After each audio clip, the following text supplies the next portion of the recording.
Ken from Sinbin.Vegas. Did you feel the energy that we all kind of felt in this game? Did it feel like something different than a preseason game? Yeah, that was fun. I mean, to see that crowd out there and the way they reacted, it was awesome, really. I mean, you didn't expect that in a preseason game, but everybody enjoyed it. It was a lot of fun, definitely.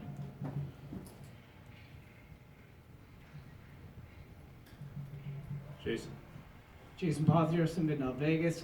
Face-off wins early in the first period was a little tough, but talked to Cody Eak into the second period. He said, you know, he came up, he said he was just trying to get 50% in the second and forward. But talk about face-offs today. Yeah, they were bad the first period, obviously, and you know, you pride yourself in winning face-offs, and like I said, we had a tough time in the first period on face-offs, but again, I thought we played a good first 8 or 10 minutes of that first period and played really well, and then after that I thought we fell asleep for about 25 minutes in the game, the middle part of the game, and then in the third we played real well. But the face-offs got better as the night went on, and I think it's just about guys going in there battling and winning the one-on-one battles in the face-off circle, and we didn't start out real well.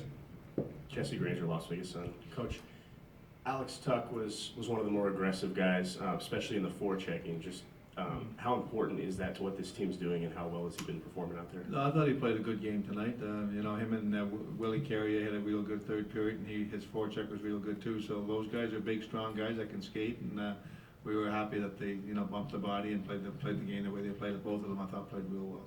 As a guy in Tuck that came into this camp just hoping to make the team, now he's out there on the power play with some of the top guys. Have the expectations for him changed at all through preseason? No, he's like one of those guys battling for that spot, and he got to keep playing well and keep working hard, and he get a chance to get an opportunity to play on our team. And like I said, so far he's done a real good job, and we'll see where it goes. Ryan Wallace, Lotus Broadcasting. Cody Eakin, his line was very, very good tonight. What about their chemistry? How did they manage to just put that together tonight, have a great game? I thought they worked hard and competed hard. I mean, you know, tonight we're coming into the game and we had a pretty good roster out there, and the LA team, you didn't recognize a whole lot of names, you know. But they came in here and they worked hard and they competed hard and battled hard, and it's always about, you know, it doesn't matter who you're playing against or what type of roster. It's the team that works the hardest and competes the hardest, and that's probably why they got the break at the end, because they worked a little harder than us tonight, and they competed a little harder on those pucks, and you know, they, even though we had more shots and probably a better chance to score, they deserved to win that game. They competed and battled hard. Vince. Hey Coach, Vince Sapienza with Fox 5 here in Vegas. Going back to the energy, the atmosphere, I know a couple days ago you said you didn't know what to expect. You didn't know if it'd be 18,000 or 8. I guess, so were you surprised by the atmosphere, the crowd, and how long they were able to kind of sustain that energy throughout the game? Now, once I walked out and seen the crowd from the first, you know, for the first start of the first period, you knew it was going to be a nice night, because they got excited right away, and I think when that fight happened early in the game, you know what type of crowd it was going to be. So they enjoyed the fight, they enjoyed the game, and they were really into it. So it was a great game experience tonight. Ken. We noticed later in the game, Shipachyov stopped taking draws and Marchessault started taking them. Was that because he was not having success, or was that the plan? It wasn't a plan by me. It was just maybe they switched off a little bit. Maybe Shippy said to Marcy, "I'm not having much success, so you go in there." I didn't tell him that. You know, it's an exhibition game, and I want guys to get better in there. So if he switched it up a little bit with Marchessault, it wasn't a plan by the coaches. And as far as the 3-on-3 at the end, was that the plan? Did you have a plan going in, or was that an expectation before the game that you were going to go with those 3 guys? Yeah, you write your card down, and sometimes you change them, sometimes you don't. I mean, I write 4 groups of 3-on-3 going in, and that's what I usually do. And like you said, if the game's going on and one guy plays really well and you want to switch it up, you switch it up. But that was the plan. Dave, front left here. Dave Shane, Review Journal. How much did the first goal, just kind of the fluky nature of it, maybe kind of just kill some of the momentum you guys had? Yeah, no, I agree.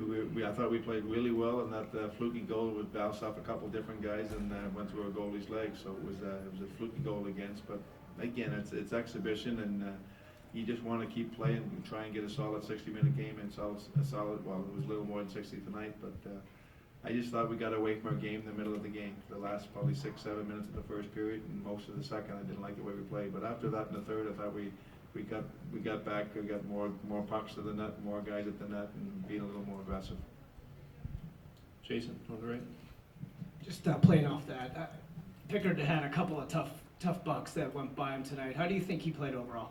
He was fine. I mean, the couple of those goals, the first goal, you know, I mean, you wish it wouldn't go through his legs, but it was a lucky goal. So it's a bad break for him. The second goal, I don't think he saw it at all. I think it was a screen. One of our guys screened him out high, so he didn't see it until it went in the net. And then obviously the third goal in overtime. I mean, that was a bang play that he didn't really have much of a chance on. So I thought, you know, he didn't get a whole lot of work, but I thought he was fine. And like you said, most nights those first two goals aren't going to go in. Jesse and then Danny. Coach, you've talked about the last two games, the two preseason games coming up are the ones that you want to use to get ready. How close to what we're going to see in the regular season were the lines tonight? Is it still completely off, or are you starting to kind of settle in? No, we're trying to settle in. I mean, obviously James Neal's starting to skate with us now, and he's probably not gonna play the next couple of preseason games, but he's getting closer and closer every day. So we see where he goes, and again, I mean, you'd like to see the Shippers line another game and see how they get along. And you know, they weren't as good tonight as I thought they were the first night, but they were still okay. They were just okay. Danny Webster, NHL.com. Turk, Higa really didn't do much on the score sheet tonight, but he was very aggressive, had a couple shots that hit off the post. Overall, he's had a really strong preseason. What have you seen from him, and what do you like about how he's played so far? Yeah, no, he's been good. He's played well, and he's taken advantage of an opportunity, and I don't think he's got as much ice time as he probably could have got tonight, but we had some different power play units, and he wasn't on the power play, so he probably didn't get as much ice time as he had in the prior games when we were different lineups. So, you know, you got your top players playing power play, and he didn't get much of that, and it probably affected his game a little bit, but still, I thought he played pretty well. Ron? Thanks. Coach Ron Futrelli, News Now. The new slashing rules, what are your thoughts on how they're implemented? The players seem to always be perplexed that they're being called for slashing now, that much more restrictive. You know what, they called a lot of those slashing calls last year, and the stick and all that, anywhere near the hand, but this year they're just being tighter, and it's going to be called. The referees told us from the first preseason game on, if you're going to slash guys' sticks anywhere near the hands, it's going to be called. So there was a couple tonight that people said, oh, it was a bad call, but they told the guys know, and the guys, the guys sort of smile when they get those calls against them, but they know it's going to be called. And then, you know, and if we're going to allow slashing, and guys are going to break their fingers like that happened last year a couple of times. So if they're trying to take it out of the game, and you know, instead of slashing, put your stick in the puck. That's what they're trying to tell the guys. So the guys are smart, and they're getting better, and there wasn't near as many calls as there was the first couple of games. Jesse, you mentioned the fight a little bit, but Derek England coming in there and kind of protecting his guy that had a little bit of a cheap shot on him right before that. Were you proud of him, and is that kind of setting the tone for the team that he's that guy? Well, we all know what Derek England is. He's a character guy, he's a leader guy, and he's a physical player, so he's going to stand up for his teammates. And you know, I mean, fighting, there's not going to be a whole lot of fights. It's sort of out of the game a little bit. There's still a little bit involved, but I don't see that happening every night. I don't see, you know, I want guys to stand up and play tough for your teammates and stand up for your teammates. You don't have to fight for your teammates every night, but what Derek done tonight was perfect. Two Vince, and take one more after that.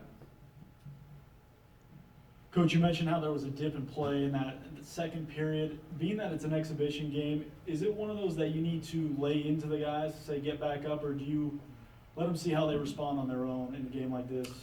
No, you address it between the second and third period. You talk about, you know, what we didn't do. I mean, we weren't putting pucks to the net. We weren't battling.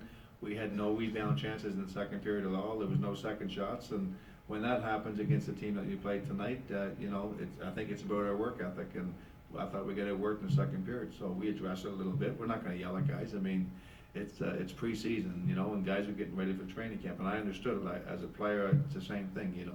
You're going out there and you're trying to get ready for October 6th, your first game. So, you know, as a coach, you try and push and you try and make them have their best shifts, but you totally understand it. Anything else for Coach? Last one here, Jason. Yeah, just real quick, 24 minutes on Shea Theodore tonight.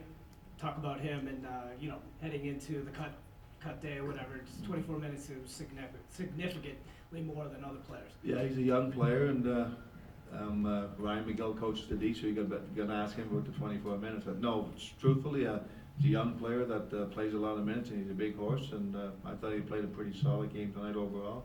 He's got some talent and skills, so I didn't check the minutes, and to be honest with you right now, so that's good minutes for him. Thanks, everybody. Thanks, Coach.